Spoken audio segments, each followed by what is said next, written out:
ne, v današnjih Radatovičih. Ne. Je bila občina Radatovič, je bila tedaj, to se spravi, spadala je pod okraj Črnomelj oziroma pod občino Metlika, ne, kot taka. Ne. In gor so Italijani, ko so prišli, so pač na tisto, naj bi gor izobesili svojo zastavo italijansko, ne, tam na tisto poslopje. Ne.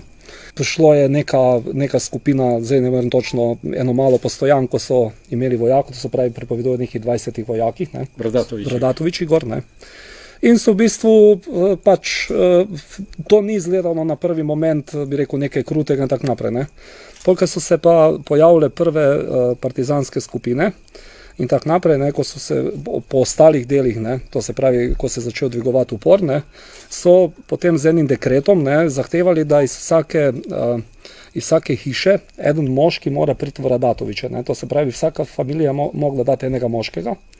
In potem so naredili to, bi rekel, zajeli so te mladeniče, to se pravi ne samo iz Velikega Leša, ampak kompletno iz tega Radatoviškega dela, to se pravi preko 350 fantov, in so jih pelali skozi Grmak in Malo Lešče v Metliko in so bili namenjeni v koncentracijsko taborišče na Rab.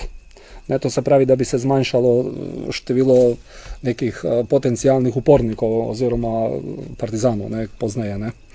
In potem je ta ena skupina je med Malim Leščem in Brezovico, tam na drugi strani Sušice, je podrinila dva stražarja in je zbežala. Ne. To se pravi, tam enih 30 jih je zbežalo, ne. To se pravi, ven iz te skupine, ostali so bili pa odpeljani v Metliko in v koncentracijsko taborišče na Rab. Ne.